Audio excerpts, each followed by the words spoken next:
လေးရမြောက်နေ့ပထမဆုံးစလုံးကတော့နိခါဂီတို့မြန်မာလိုဆိုရင်တော့တေချာပေါက်လောက်ရမယ်တေချာပေါက်လုံးတင်ပါတယ်ဆိုပြီးတိပေးရတဲ့စကားလုံးမျိုးဖြစ်ပါတယ်ဥပမာပြောမယ်ဆိုရင်တော့ပင်ပန်းတဲ့နေ့မှာစောစောအိပ်ရပါမယ်ပူတဲ့နေ့မှာဆိုလို့ရှိရင်ရေခဲရေကိုတောက်ရပါမယ်ဆိုပြီးတော့အဲ့လိုမျိုးပုံစံနဲ့ပြောတဲ့စကားလုံးမျိုးဖြစ်ပါတယ်သူ့ကိုအသုံးပြုမယ်ဆိုလို့ရှိရင်တော့တာမန်ဝကြတာမန်စကားလုံးရှိပါမယ်အဲ့ဒီစကားလုံးရဲ့အနောက်မှာနိခါဂီတို့ကိုထည့်ပြီးအသုံးပြုရပါပြီကျွန်တော်ဥပမာစာကြောင်းမျိုးချင်းတော့ပို့ပြီးတော့နားလည်မယ်လို့ထင်ပါတယ်ဥမာစံပထမကြောင်ကတော့စကာရတာဟီဝဟာယာခုနေရူနိခါဂီရူမြန်မာလိုဆိုတော့ပင်မနဲ့နေမှာစောစောအေးရပါမယ်ဆိုပြီးတိပေးရပါတယ်ဒီနေရာမှာနိခါဂီရူရဲ့အရှင်ပေါ့နော်ဟာယာခုနေရူစောစောအေးတယ်ဆိုတဲ့ဒါတာမန်စာကြောင်းလေးကိုထည့်ပြီးတော့အသုံးပြုတာကိုတွေ့ရမှာဖြစ်ပါတယ်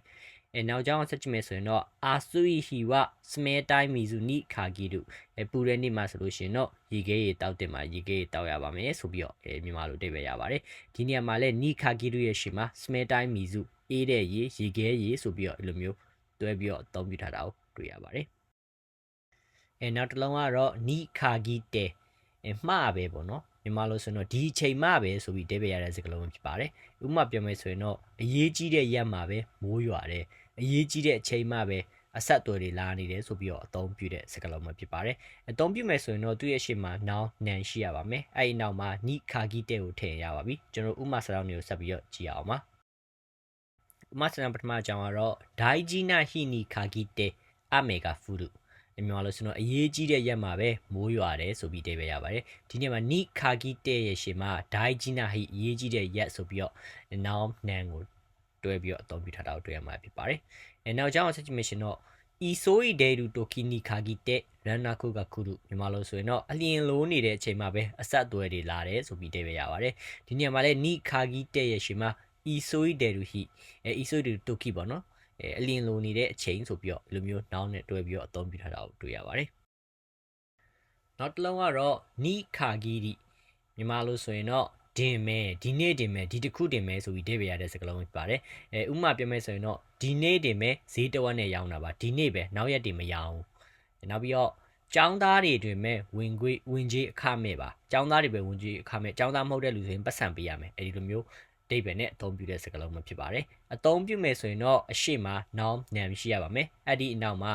နိခါဂီရီကိုထည့်ပြီးတော့အသုံးပြုရပါပြီကျွန်တော်ဥမာဆောင်တွေကိုဆက်ပြီးတော့ကြည့်ပါမယ်ဥမာဆောင်ပထမကျွန်တော်ကတော့ဟွန်ဂျီဆူနီခါဂီရီဟန်ဂါကူဒက်စ်မြန်မာလိုဆိုရင်တော့ဒီနေ့တင်မယ်ဈေးတဝက်ပါဒီနေ့တီးတတ်မယ်နောက်ရက်တွေဆိုမရဘူးပုံမှန်ဈေးပဲပေးရမယ်ဆိုပြီးတော့တိတ်ပဲရပါတယ်ဒုတိယအကြောင်းကတော့ဂက်ဆေနီခါဂီရီညူဂျိုမူဒီယိုဒက်စ်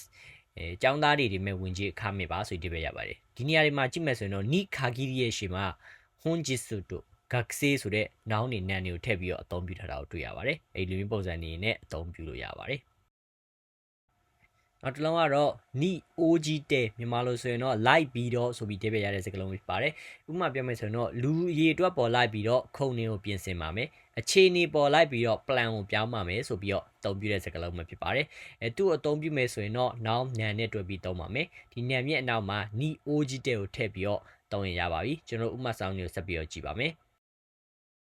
ဥပမာဆောင်ပထမအကြောင်းကတော့နင်းဇူနီအိုဂျီတဲစက်ကီကိုယောရီရှိますမြန်မာလိုဆိုရင်တော့လူရည်အတွက်ပေါ်လိုက်ပြီးတော့ထိုင်ကုန်ပြင်ဆင်ပါမယ်ဆိုပြီးတိပြရပါတယ်ဒီနေရာမှာတော့နိအိုဂျီတဲရဲ့ရှေ့မှာနင်းစုလူရည်အတွက်ဆိုတဲ့နောင်းကိုထည့်ပြီးတော့အသုံးပြုထားတာကိုကျွန်တော်တွေ့ရမှာဖြစ်ပါတယ်နောက်ကြောင်းကတော့ဂျောချောနီအိုဂျီတဲခေကခုကိုခိုင်တို့မြန်မာလိုဆိုရင်တော့အခြေအနေပေါ်လိုက်ပြီးတော့ plan ကိုပြောင်းပါမယ်ဆိုပြီးတိပြရပါတယ်ဒီနေရာမှာလည်းပဲနိအိုဂျီတဲရဲ့ရှေ့မှာဂျောချောအခြေအနေဆိုပြီးတော့နောင်းကိုတွဲပြီးတော့အသုံးထားတာကိုတွေ့ရပါတယ်ကျွန်တော်ဒီလိုပုံစံလေးနဲ့အသုံးပြုနိုင်တာပဲဖြစ်ပါတယ်နောက်တစ်လုံးကတော့ ni hands တဲ့မြန်မာလိုဆိုရင်တော့ထင်ထားတာနဲ့ပြောင်းပြန်ဖြစ်ပြီးတော့ဆိုတဲ့အဓိပ္ပာယ်ရတဲ့စကားလုံးဖြစ်ပါတယ်ဘယ်လိုမျိုးတွေတုံးလဲဆိုရင်ပေါ့နော်ကြိုတွေးထားနဲ့ပြောင်းပြန်ဖြစ်ပြီးတော့ရလက်ကဆိုးွားခဲ့တယ်မျောလင့်ထားနဲ့ပြောင်းပြန်ဖြစ်ပြီးတော့ तू ကကြာရှုံးခဲ့ပါတယ်ဆိုပြီးတော့အသုံးပြုပါတယ်အသုံးပြုမယ်ဆိုရင်တော့ noun နာနဲ့တွဲပြီးသုံးပါမယ်ဒီနာရဲ့နောက်မှာ ni hands တဲ့ကိုထည့်ပြီးအသုံးပြုရင်ရပါပြီကျွန်တော်ဥပမာစာလုံးတွေကိုဆက်ပြီးတော့ကြည့်ကြပါအောင်ပါဥပမာစာပထမကျွန်တော်တော့ your sony hands တဲ့ခက်ကဝဝါရုခတ်တာမြန်မာလိုဆိုတော့ကြိုတွေးထားတဲ့ပြောင်းပြန်ပြီးတော့ရလက်ကဆိုးခဲ့ပါတယ်ဆိုပြီးတိတ်ပဲရပါတယ်ဒီနေ့မှာ ni hands တဲ့ရှင်ပါနော် your so ဆိုတဲ့ noun နာကိုတွဲပြီးသုံးထားတာကိုတွေ့ရပါတယ်နောက်ကြောင်းကတော့ kitai ni hands တဲ့ခါဒီဝရှစ်ပိုက်စတာ မျောလင့်ထားတာနဲ့ပြောင်းပြန်ဖြစ်ပြီးတော့သူကကြာရှုံးခဲ့ပါတယ်ဆိုပြီးတော့တဲ့ပဲရပါတယ်ဒီနေရာမှာလည်းပဲ need hand station မှာခိတိုင်းမျောလင့်ထားတယ်မျောမှန်းထားတယ်ဆိုပြီးတော့မျောလင့်ဆိုတဲ့ noun ပေါ့နော် noun နဲ့ noun နဲ့တွဲပြီးတော့အသုံးပြုထားတာကိုတွေ့ရပါတယ်ကျွန်တော်ဒီနေ့ပုံစံအနေနဲ့သုံးနိုင်တဲ့စကားလုံးပဲဖြစ်ပါတယ်